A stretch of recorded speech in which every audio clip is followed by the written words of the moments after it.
Me llevaron de emergencia.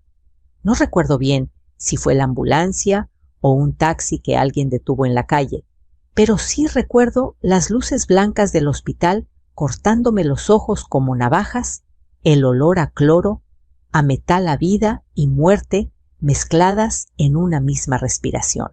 Sentía el pecho arder, como si un puño invisible me apretara desde dentro. Oí voces lejos como debajo del agua.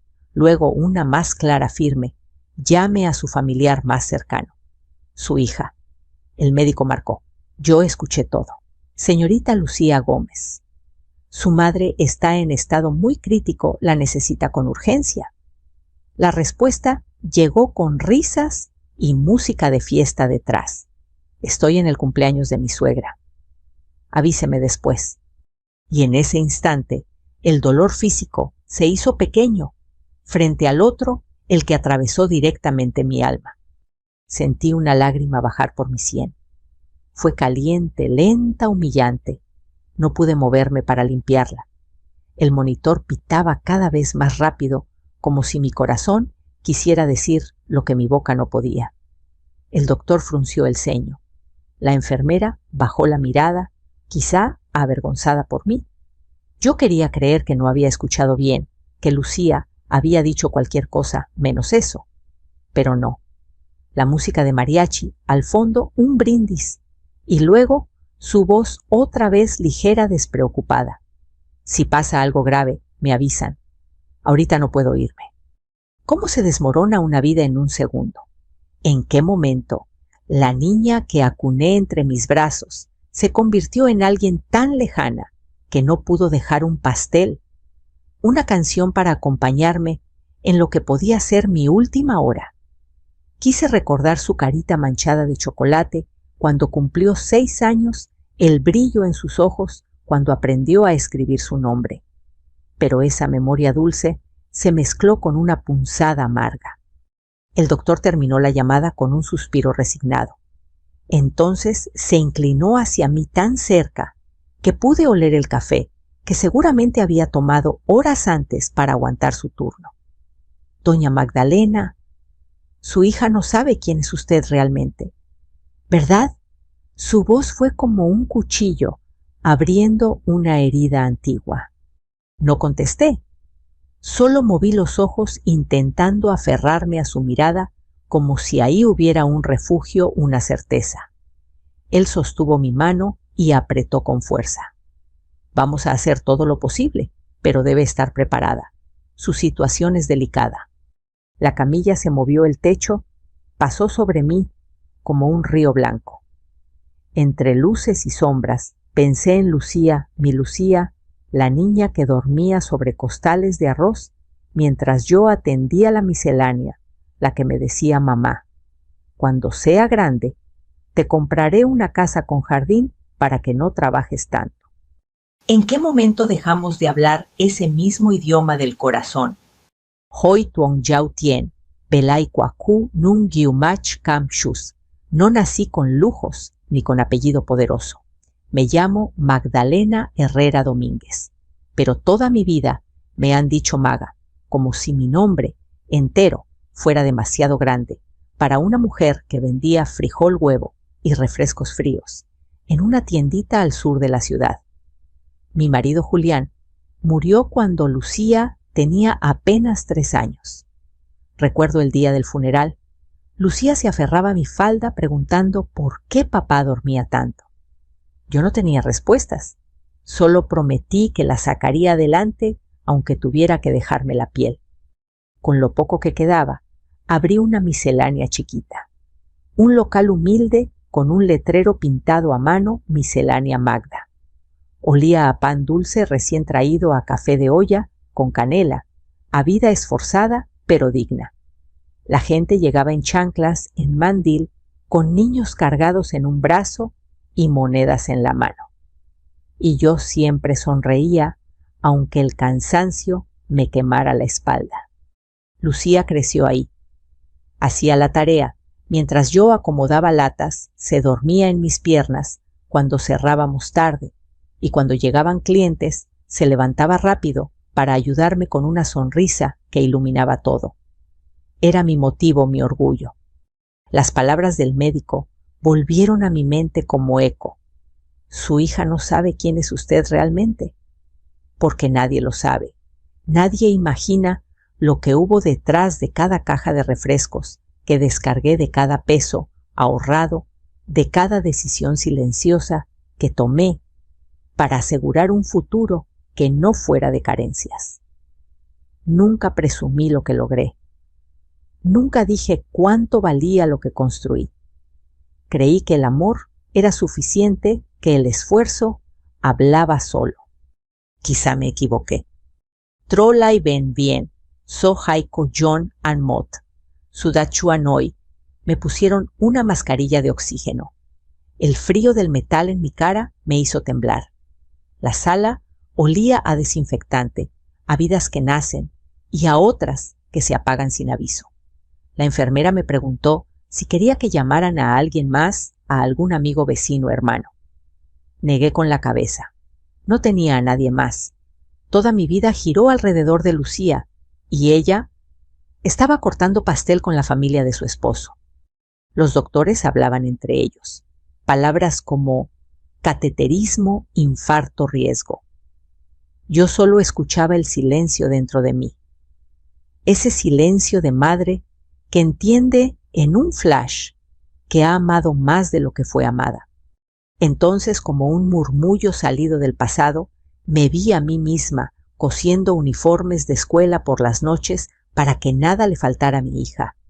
Vi cada kilo de azúcar cargado cada madrugada, abriendo el local, cada peso guardado en una lata de galletas, cada negación propia, un vestido nuevo, una salida, un descanso, todo para ella. Todo. Y hoy ella dijo, avíseme después. No sé si fue el dolor, la falta de aire o la tristeza, pero sentí que algo dentro de mí se rompía. No era el corazón físico, era otro, uno más profundo. El doctor volvió a acercarse. Doña Magda, aguante. La cirugía será en minutos. Usted es fuerte. Quise decirle, he sido fuerte toda mi vida, pero las palabras no salieron. Solo pensé, si la vida me da otra oportunidad, yo también cambiaré. No sé si Lucía merece saber todo lo que he hecho por ella.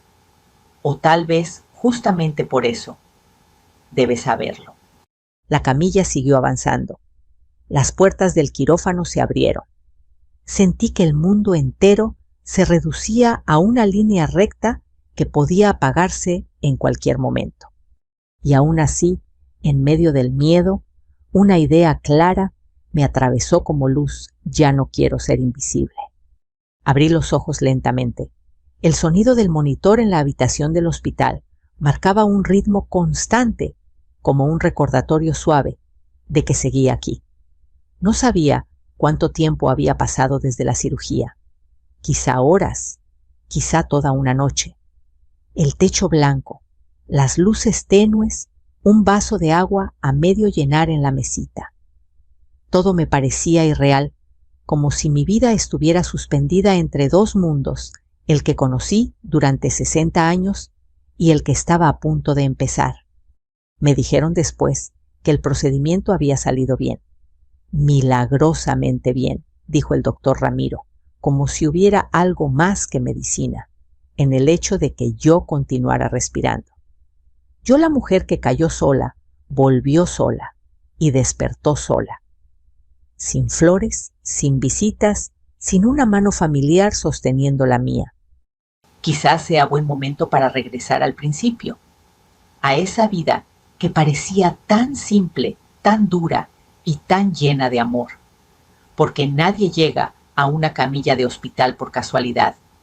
Una historia siempre empuja a otra, y la mía empezó mucho antes de que Lucía dijera, avíseme después. Cuando Julián murió, yo tenía 30 y pocos años, y el mundo se me vino encima con un golpe seco. Su ausencia no solo dejó un vacío en nuestra mesa, sino en la cartera, en las facturas en la cuna, donde Lucía despertaba preguntando, ¿papá? Yo tenía dos opciones, llorar y rendirme o llorar y trabajar. Elegí la segunda. El funeral todavía lo puedo oler. Flores blancas, marchitas bajo el sol, café tibio, servido en vasos de plástico, murmullos de pésame que no llenan un estómago ni pagan la escuela. Recuerdo que cuando todos se fueron, quedé sola frente al ataúd cerrado. Pasé mis dedos por la madera rugosa mientras Lucía dormía en mis brazos. No te prometo lujos, hija, susurré, pero te prometo que nunca te faltará amor ni comida caliente. Y así nació Miscelánea Magda. El local era un cuarto chiquito que había sido bodega. Las paredes tenían manchas de humedad que cubrí con pintura barata color durazno. Coloqué estantes de madera que mi cuñado me regaló, un refrigerador viejo que hacía más ruido que frío y una caja de refrescos que usé como asiento. El primer día vendí 3 bolillos, una leche y 2 sobres de sopa instantánea. Gané tan poco que pensé que había cometido un error. Pero al día siguiente vendí el doble.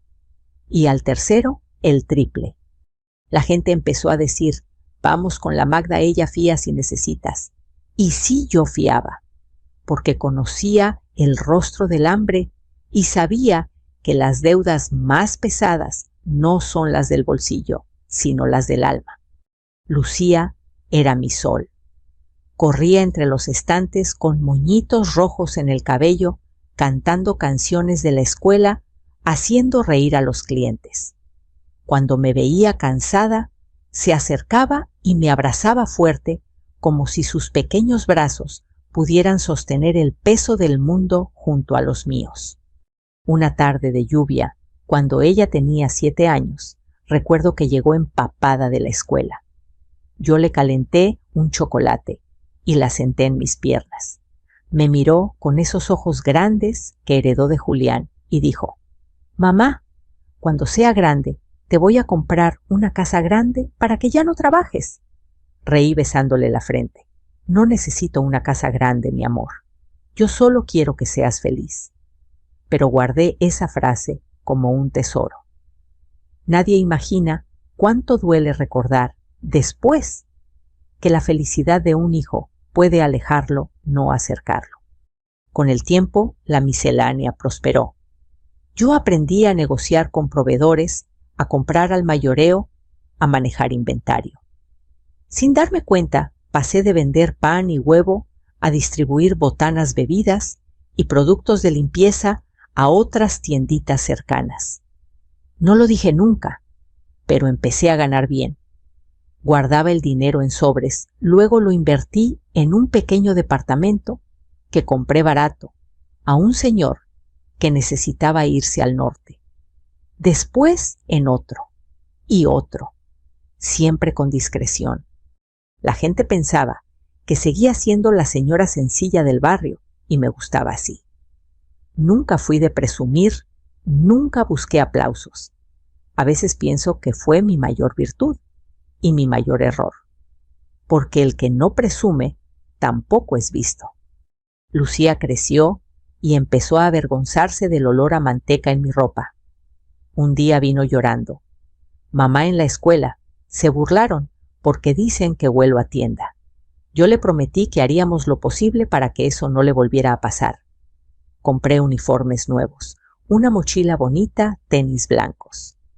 Pero nada quitaba el olor del trabajo ese que se pega a la piel como verdad tosuda. Lucía comenzó a ambicionar un mundo distinto, uno donde las manos fueran suaves y no ásperas por cargar cajas, uno donde el dinero se pidiera con palabras elegantes y no con monedas contadas sobre el mostrador. Yo quería darle ese mundo, aunque eso significara alejarla del mío.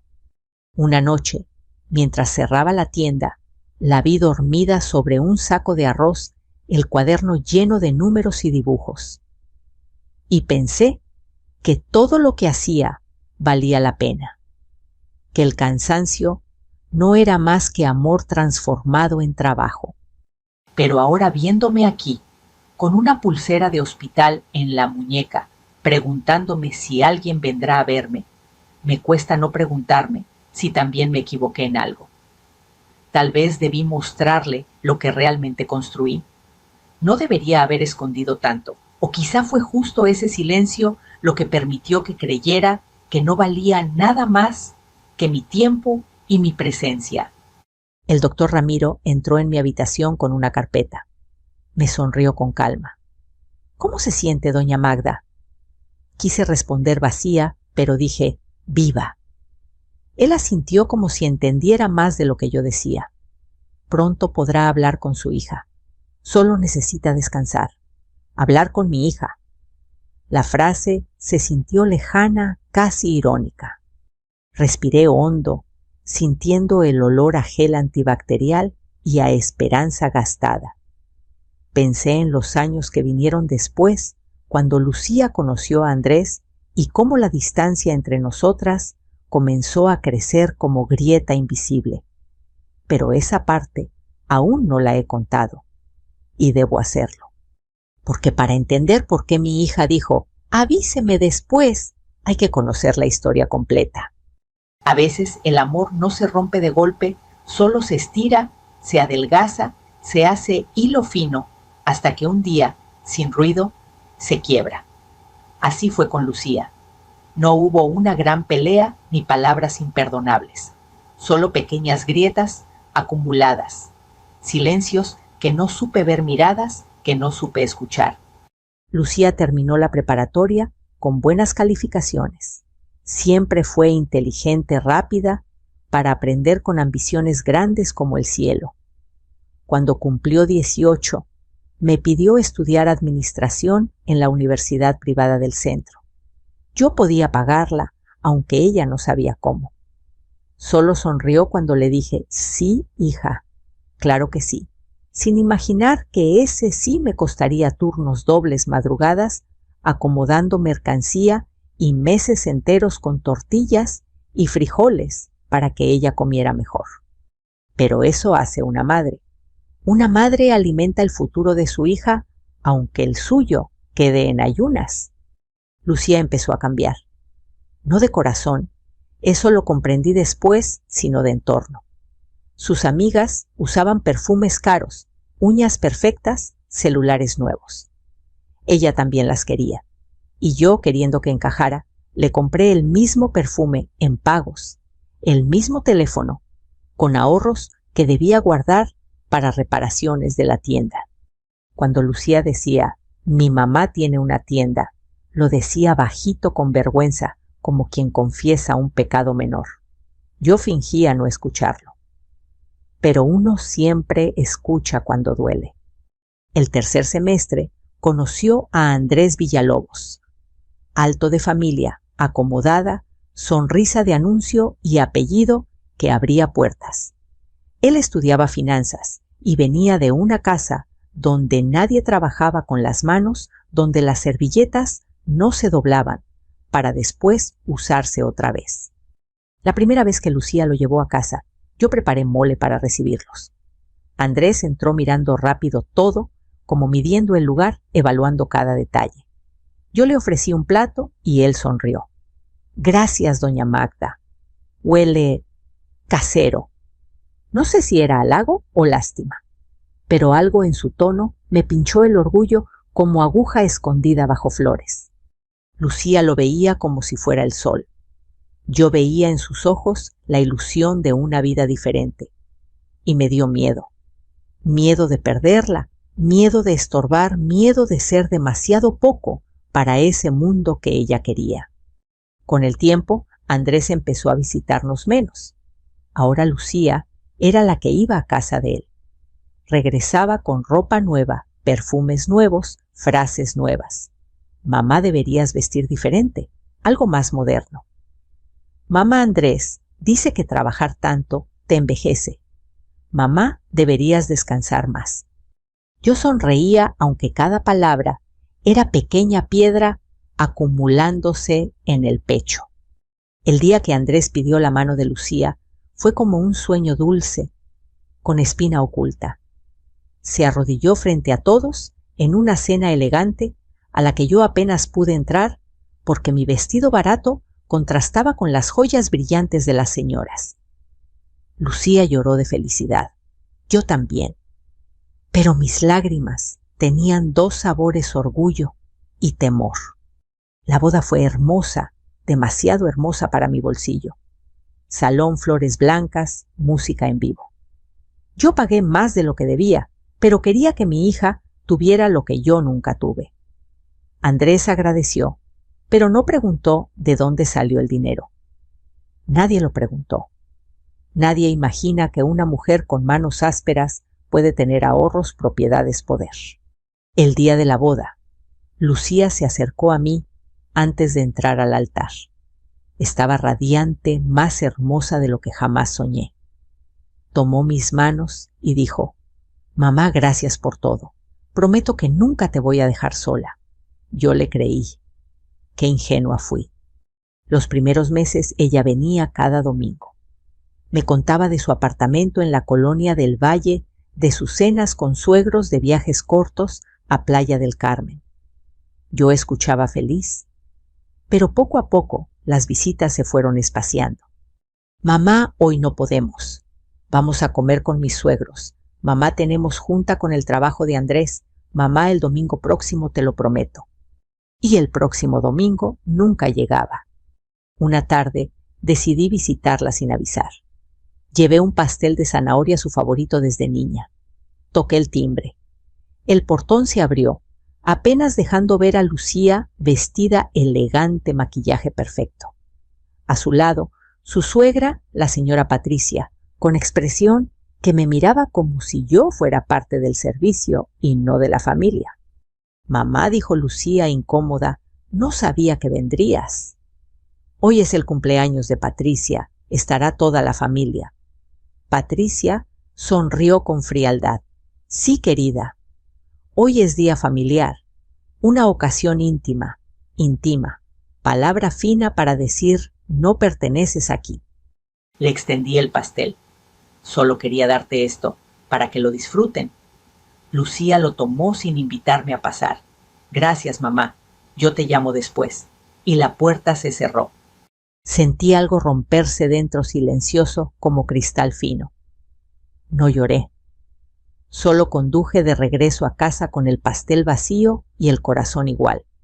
Con los años pensé que el tiempo curaría la distancia, que cuando tuviera hijos volvería, que la vida da vueltas, pero la vida a veces se va en línea recta, lejos, hasta que el teléfono sonó aquella tarde de accidente. Yo sangraba medio inconsciente, escuché al médico decir: «Su hija la necesita con urgencia», y después escuché su voz fría como hielo, la voz de la niña que prometió nunca dejarme sola. «Estoy en el cumpleaños de mi suegra. Avíseme después».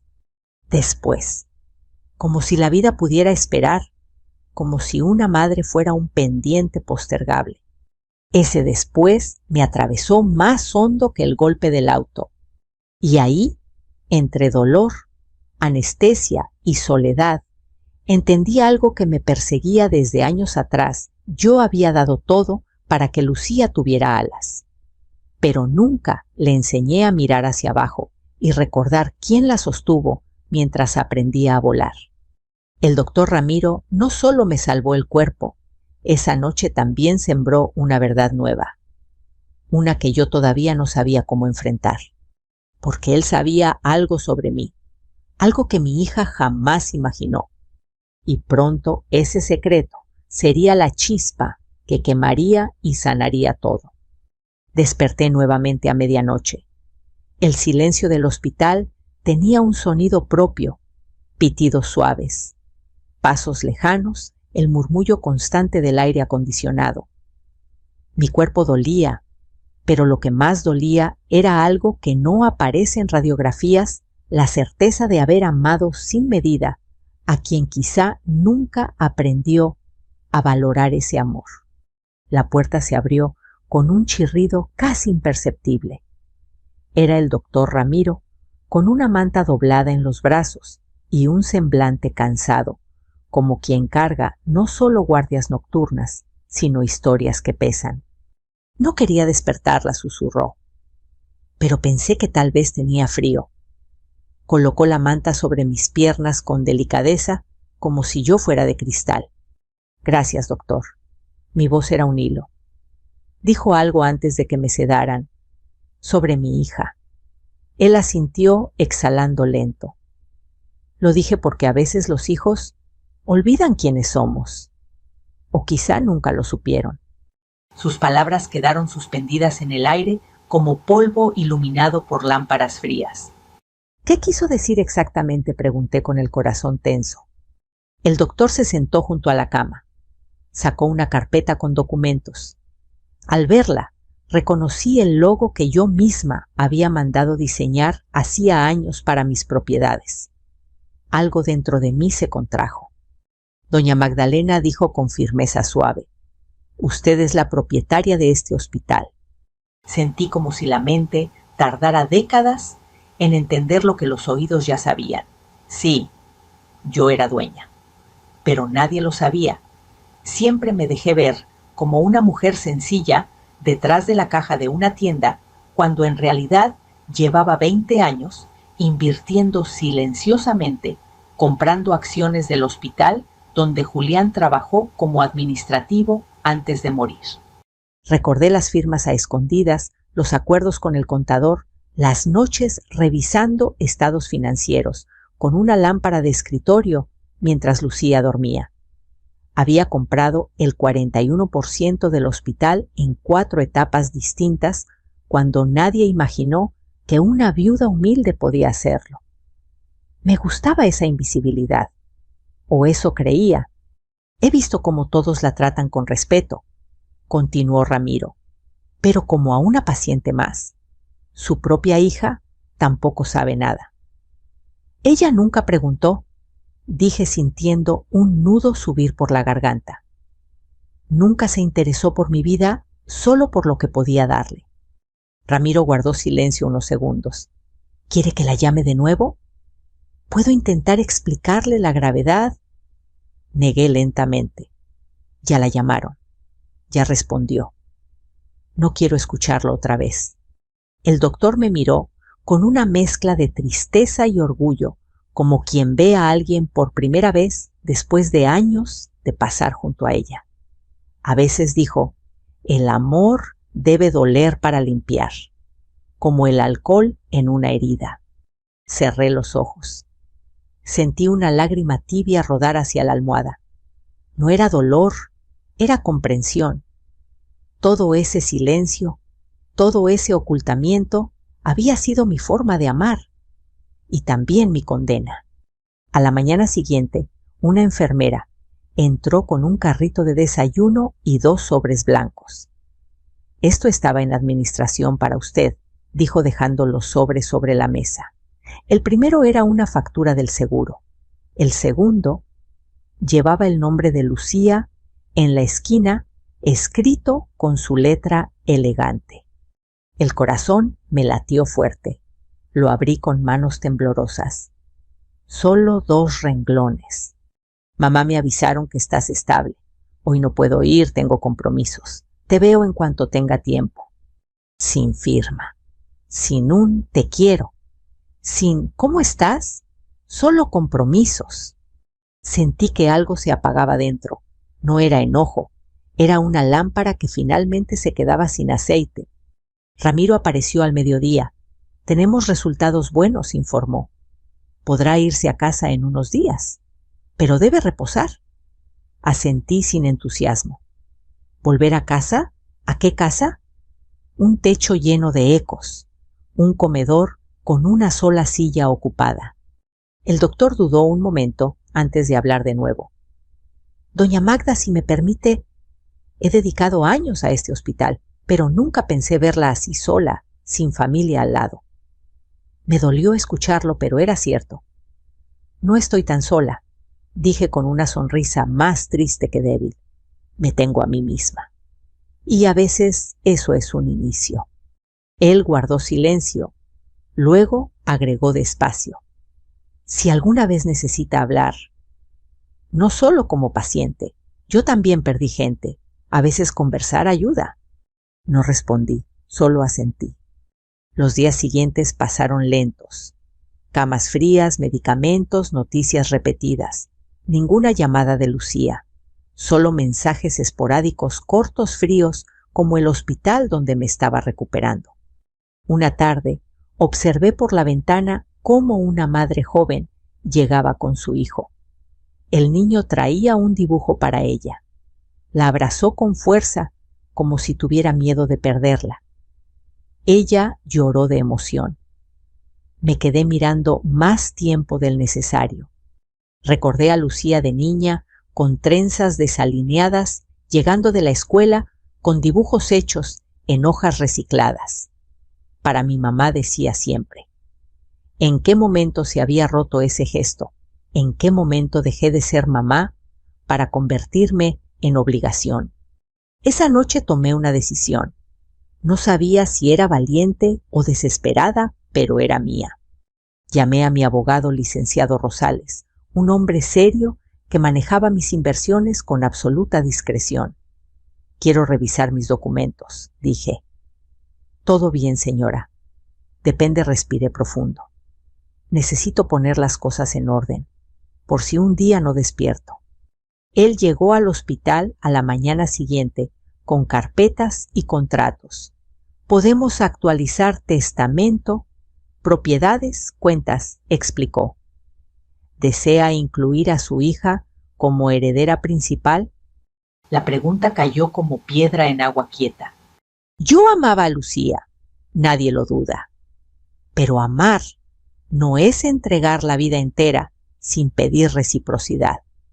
Amar no es permitir que te borren. Amar no es mendigar presencia.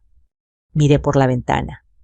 La luz del sol daba contra el vidrio, formando un reflejo donde vi mi rostro arrugas que contaban historias, ojos cansados pero firmes.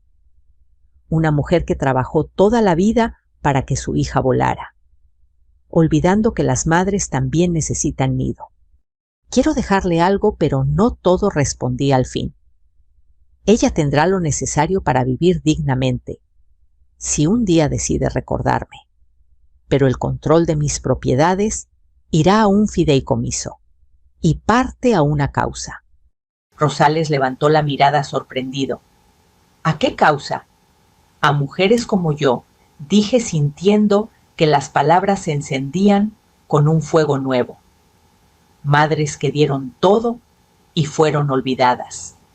El abogado sonrió con respeto. Eso será grande, señora, muy grande. Ya basta de ser invisible, susurré.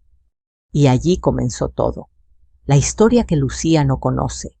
La historia de la mujer que ella creyó frágil, pobre, reemplazable.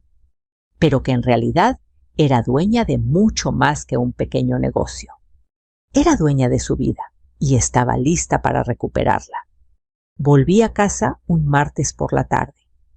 El taxista me ayudó a bajar lentamente. Todavía sentía el pecho apretado, como si el accidente se hubiera quedado pegado a mis costillas. La fachada de la casa era la misma de siempre: pintura gastada, reja vieja, macetas con geranios. Pero algo había cambiado. Yo ya no era la misma mujer que salió en camilla. Carmela, la vecina, que a veces me ayudaba con el aseo, corrió a abrir la puerta. Doña Magda, gracias a Dios ya está aquí. Me abrazó con suavidad, cuidando mi cuerpo. Su abrazo fue el primero en días, que no venía por obligación profesional. Dentro todo, olía a polvo y a café viejo. La miscelánea llevaba cerrada desde el accidente. Sobre la mesa había una bolsita con pan duro, un recibo de luz doblado y un papelito donde alguien había escrito Vine, pero no la encontré. Que se mejore. Doña Toñita de la tortillería. Ni una nota de Lucía. Me senté en la silla de siempre, la que crujía en el mismo punto desde hace años. Miré alrededor y sentí el peso de todos esos días, trabajando de todas esas noches, contando monedas para que a mi hija no le faltara nada. Ahora, con el cuerpo cosido y el corazón remendado, me di cuenta de algo sencillo y brutal. Ya no quería seguir viviendo para que otros decidieran cuándo voltear a verme. Los días siguientes me dediqué a dos cosas: recuperarme y pensar.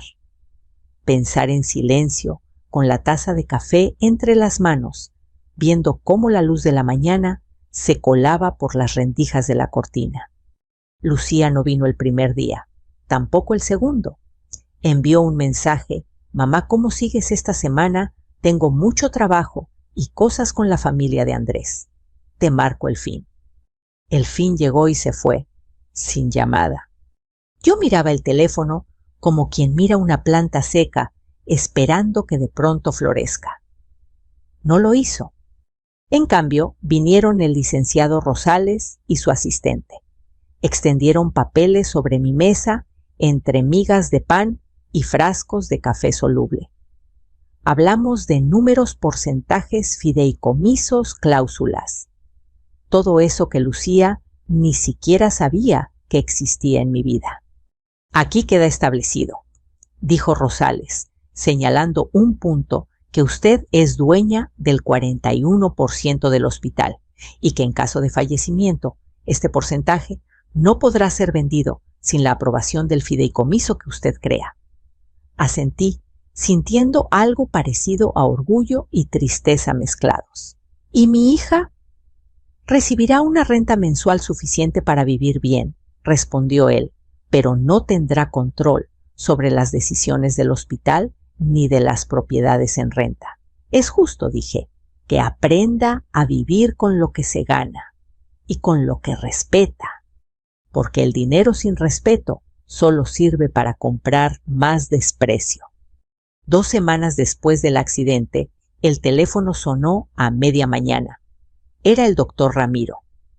«Doña Magda, ¿cómo sigue despacio?» «Pero aquí estoy», respondí. «Necesitamos que venga al hospital la próxima semana. Junta del Consejo. Hay decisiones importantes sobre la expansión de urgencias. Y sería bueno que se dejaran de secretos». Su última frase quedó flotando. «¿Se refiere a Lucía?» «Me refiero a que nadie debería morir, o casi morir, sin que su familia sepa quién fue realmente». Acepté, no solo por el hospital, también por mí. Estaba cansada de esconderme detrás de la caja de la miscelánea, mientras otros usaban mi esfuerzo como telón de fondo para sus vidas importantes. 3 días antes de esa junta, finalmente Lucía apareció. Llegó en un auto elegante, con lentes oscuros y ropa impecable. El olor a perfume caro entró antes que ella. Abrió la puerta sin tocar, como si todavía viviera ahí. «Mamá», dijo con un tono entre culpa y prisa. Por fin pude venir. La miré despacio, de pies a cabeza. Era mi hija, pero también era una desconocida. Se acercó y me abrazó rápido, cuidando de no mancharse con el delantal viejo que aún llevaba puesto. «¿Te ves?» «Mejor», comentó. «Me veo viva», respondí, que ya es ganancia. Se sentó frente a mí, sacó el celular, lo puso boca abajo sobre la mesa.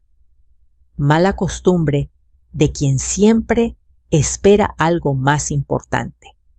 «Perdón por no venir antes», dijo. «De verdad ha sido una locura. El trabajo, la familia de Andrés, compromisos, ya sabes cómo es». «Yo no sé, hija», contesté. «A mí nunca me invitaste a esa parte de tu vida». Lucía frunció el ceño, incómoda. «No exageres, mamá. Siempre estás tan sensible. Lo importante es que ya estás bien». Sentí la punzada de esa frase. Lo importante es que ya estás bien, como si lo grave fuera solo el susto físico y no el abandono.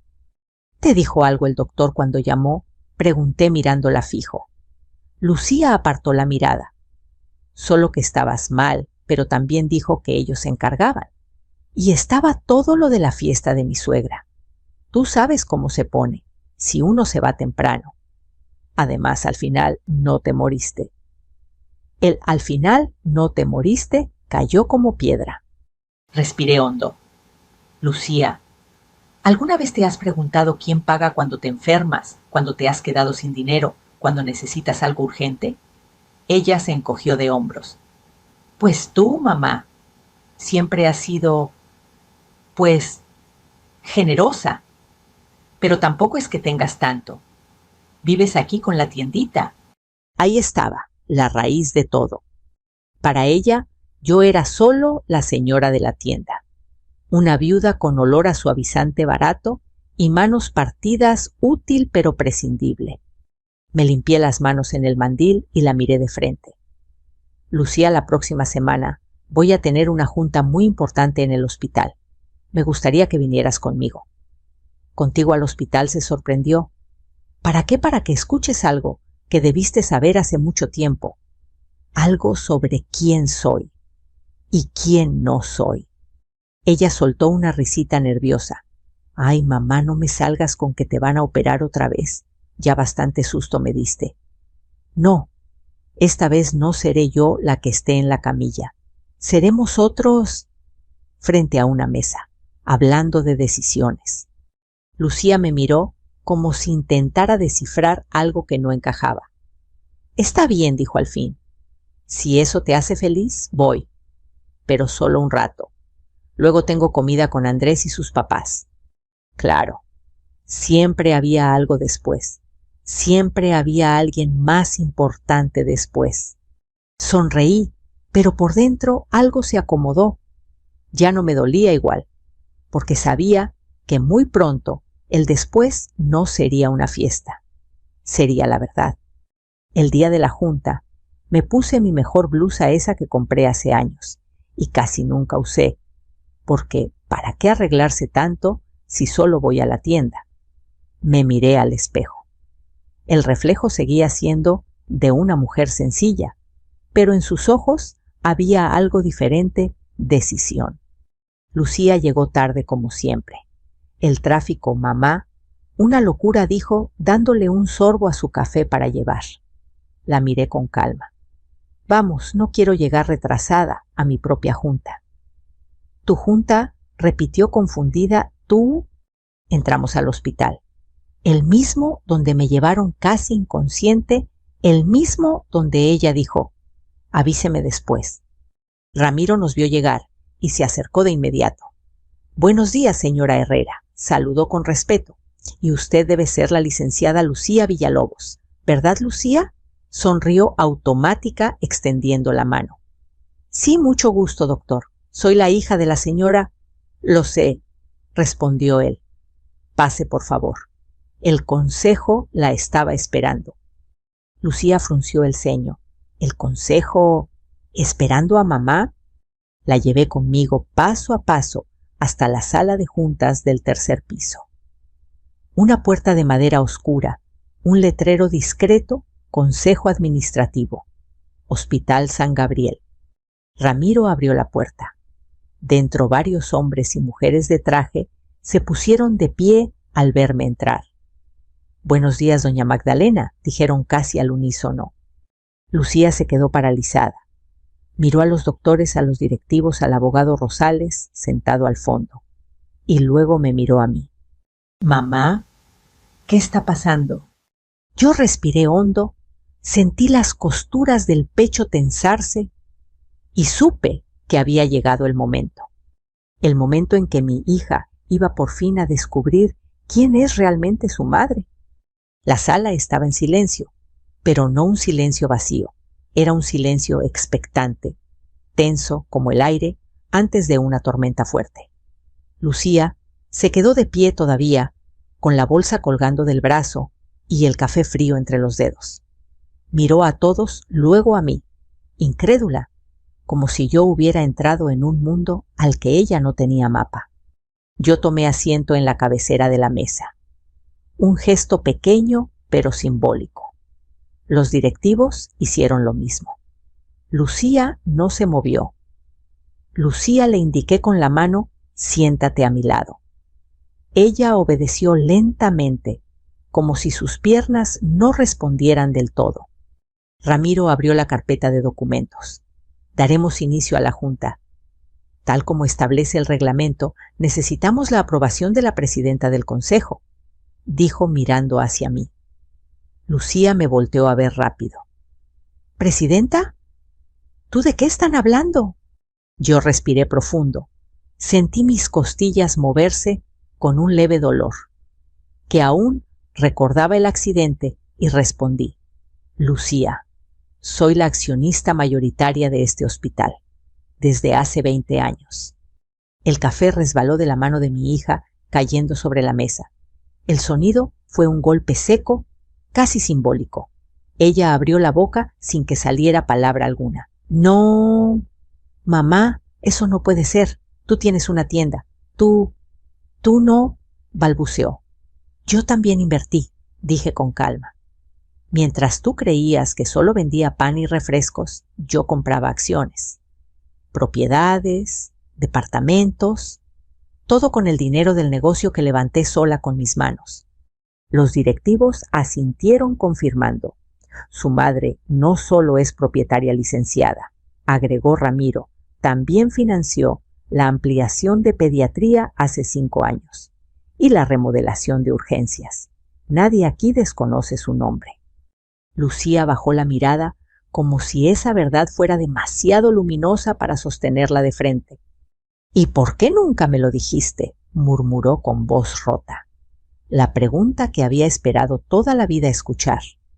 Me quedé en silencio algunos segundos, no para dramatizar, sino porque la respuesta merecía cuidado. Porque quise que aprendieras a amar a tu madre por lo que es, no por lo que tiene. Lucía tragó saliva. Sus ojos se enrojecieron. Y lo logré, pregunté. ¿O te alejaste porque pensaste que yo era poca cosa? Ella se llevó las manos a la cara. No sabía, susurró entre lágrimas. Eso es lo que duele, respondí. Que no te importara saber. El consejo continuó con los informes, números, presupuestos, propuestas. Yo firmé documentos, pregunté detalles, autoricé partidas. Lucía observaba en silencio como quien ve a su madre por primera vez sin la sombra del prejuicio. Hubo un momento mientras hablaba con Rosales sobre una clínica nueva para atención a mujeres sin recursos, en que Lucía dejó escapar un susurro casi inaudible. No sabía que eras así. Volteé.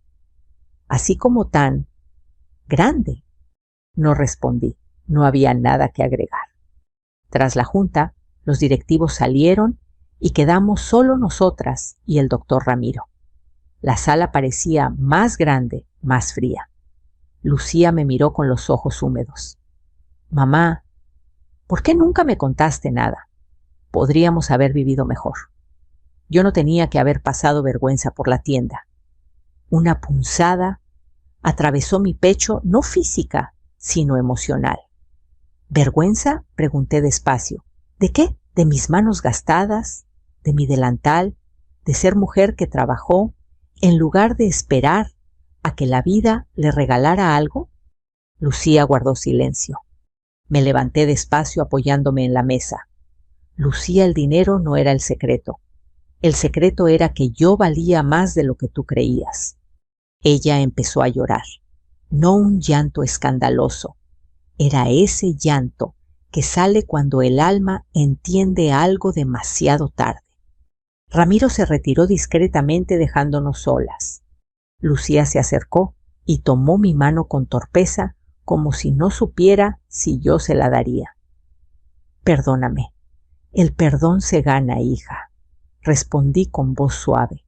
No se pide solo con palabras. Ella sollozó. Dime qué hacer. Acompañarme. Estar. No cuando sea cómodo, sino cuando sea necesario. La miré directamente sin dureza, pero sin esconder verdad. El día que estuve entre la vida y la muerte, elegiste una fiesta. Yo no te juzgo, pero tampoco lo olvido. Lucía bajó la cabeza. ¿Me equivoqué? Todos nos equivocamos, dije. Lo importante es lo que hacemos después.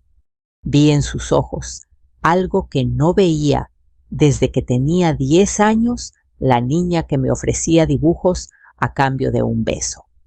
Me abrazó, esta vez sin miedo a mi ropa sin prisa.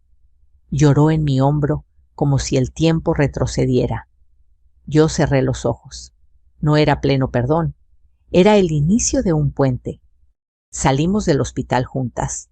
El sol golpeaba fuerte, calentando la piel y el alma. Frente a nosotras, la ciudad se movía indiferente, coches y gente pasando como si nada hubiera cambiado. Aunque todo había cambiado. Lucía caminó lento tratando de procesar. ¿Y ahora qué preguntó? Ahora vivo, respondí. De verdad, a mi manera. Ella asintió. ¿Puedo ayudarte? Sí, dije. Puedes empezar con algo simple. Lucía tomó aire esperando instrucciones. Acompáñame hoy a casa, no como favor, como hija. Ella sonrió con lágrimas. Claro, mamá, no tengo ningún compromiso más importante. Un pequeño triunfo, un hilo en el tejido roto. Esa tarde cociné chocolate caliente como en los viejos tiempos. Lucía se sentó en la mesa, miró las paredes, las fotos, el olor a tienda. Y por primera vez en muchos años no pareció avergonzarse. ¿Puedo ayudarte a cerrar un rato la tienda?, preguntó. Casi me reí. Claro, aunque hoy no abriremos para vender. No, hoy quiero descansar y quiero que hablemos. Las cuentas pueden esperar. Las madres no. Nos quedamos conversando hasta que cayó la noche. No todo fue solucionado. No todo fue perdonado. Pero por primera vez Lucía me miró como mujer, no solo como proveedora. Esa noche, mientras ella dormía en el cuarto, que un día fue suyo, pensé en Julián. Pensé en mi corazón cosido y mi herida invisible, y entendí que sobrevivir no siempre es volver a lo de antes. A veces sobrevivir es empezar otra vida. La vida en la que ya no soy invisible. La vida en la que mi hija tendrá que decidir si camina a mi lado o si vuelve a perderse. Y muy pronto llegaría la prueba. El día en que ella más me necesitaría. El día en que la historia daría la vuelta completa. Pero esa es otra parte, la más difícil, la más humana. El tiempo pasó no mucho, apenas unos meses, lo suficiente para que las heridas se cerraran en la piel, pero el alma todavía aprendía a cicatrizar. Lucía venía a visitarme más seguido, a veces con flores, otras con silencios tímidos que decían más que las palabras. Empezaba a acompañarme a consultas del hospital, a preguntar sobre mi salud, a ayudar en la tienda.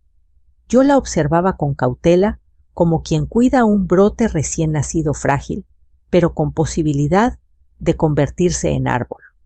Una tarde, mientras acomodábamos galletas en el estante, mi hija se quedó mirando la caja registradora. Nunca imaginé que detrás de estas monedas hubiera tanto, dijo. El valor no siempre está donde brilla, respondí. A veces está donde nadie mira. Ella sonrió con nostalgia. ¿Crees que aún pueda aprender a ser mejor hija? Creer no basta, Lucía. Hay que hacer. Y lo hizo, paso a paso. No de golpe, no de un día para otro, pero lo hizo.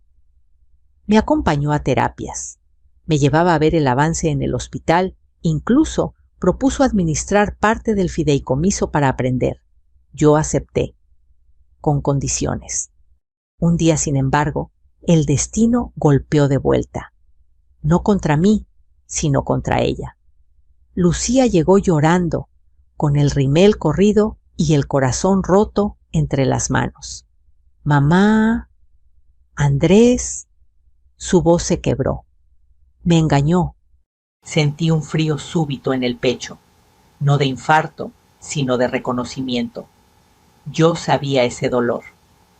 La abracé con los mismos brazos que un día sostuvo fiebre, hambre, sueños. Aquí estoy, hija, susurré. Aquí. Ella se derrumbó en mi regazo, como cuando tenía 5 años y se raspó la rodilla. Perdóname por tantas veces que no estuve contigo. No necesitas pedir perdón por llorar en tu casa, le dije. Una hija siempre puede volver. Sus sollozos eran un río que se llevaba a orgullo distancia y años de silencio. Yo no celebré su caída. Una madre no se alegra con el dolor del hijo, pero la vida a veces acomoda lo que el amor no logró ordenar. ¿Puedo quedarme aquí un tiempo?, preguntó con voz pequeña.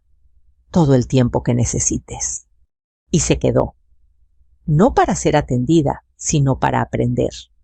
Aprendió a abrir la tienda al amanecer, a tallar pisos, a mover cajas, a escuchar historias de clientes. Aprendió que el dinero no nace en cuentas bancarias, sino en manos que trabajan. Una noche, mientras guardábamos la caja, me miró fijo. Ahora entiendo. Tú no me necesitabas rica, me necesitabas presente. Yo quise responder con frases largas, pero solo dije, gracias por entenderlo. No sé cuánto tiempo pasó hasta que Lucía encontró trabajo nuevo. Algo modesto, administrativo, pero suyo. Ganado con esfuerzo propio. Sin apellido Villalobos, sin favores. Ella llegó ese día con una caja pequeña entre las manos. Mamá, esto es para ti. La abrí. Era una foto enmarcada de nosotras tomada hace 2 semanas, frente a la tienda, riendo con el cabello al viento. Abajo, con su letra, escribió: para la mujer más fuerte que conozco. Gracias por no soltarme cuando yo sí lo hice. Mis ojos se llenaron de nubes. No tienes por qué regalarme nada, hija. Lo sé, pero quiero hacerlo, porque ahora entiendo quién eres. Y lo dijo sin envidia, sin vergüenza, sin obligación. Lo dijo con amor. Un domingo volví al hospital para una reunión final sobre el programa comunitario para mujeres trabajadoras que yo había impulsado. Lucía me acompañó vestida sencilla, sin maquillaje exagerado, sin joyas que solo brillan por fuera. Cuando entramos a la sala, los directivos se levantaron para saludarme como siempre. Esta vez, Lucía estrechó cada mano con orgullo, no con sorpresa. El doctor Ramiro se acercó con una sonrisa discreta. Me alegra verlas juntas. Las familias también se curan, doctor, respondí. La presentación fue emotiva. Hablamos del fondo de apoyo, de las becas, de los talleres. Lucía expuso un informe con seguridad. Nadie habría imaginado que meses antes ni siquiera sabía quién era su madre frente a esa mesa. Cuando salimos, el sol de mediodía caía brillante sobre el estacionamiento. Lucía tomó mi brazo. Mamá, tú ya me perdonaste. Miré el cielo un momento como si las palabras necesitaran luz. No del todo, dije con honestidad. El perdón no es borrar el recuerdo, es caminar con él sin que duela. Lucía asintió comprendiéndolo por primera vez. ¿Y estamos caminando? Sí, sonreí. Y esta vez juntas. Esa noche cenamos en casa panes calientitos y chocolate espeso como cuando era niña. Lucía rió por algo que yo dije, y el sonido llenó la casa como antes. Yo pensé en Julián, en mi miscelánea, en el corazón que casi se apagó, en la hija que casi perdí, y agradecí seguir aquí. No para ser invisible, sino para ser vista, para amar sin desaparecer, para ser madre sin borrar a la mujer. Me levanté y tomé su mano sobre la mesa. Lucía, ella me miró. ¿Qué pasó, mamá? Nunca quise que me admiraras por mi dinero. Solo quería que me amaras con el mismo corazón con el que yo te amé. Lucía apretó mis dedos con ternura. Ahora lo sé, y aunque me tarde, quiero aprender a amarte como mereces. El futuro no estaba resuelto, no era cuento rosa, pero era real. Y a veces lo real es más hermoso que lo perfecto. Tal vez tengas a alguien a quien amas, y que no lo sabe. Tal vez tú también fuiste invisible en silencio. O tal vez eres hijo o hija y hay una llamada que aún estás a tiempo de hacer. Cuéntame en los comentarios desde dónde nos escuchas y qué parte de esta historia tocó tu corazón. Si quieres más relatos, así historias que sanan, duelen y abrazan, suscríbete y comparte. Aquí siempre habrá un lugar para ti.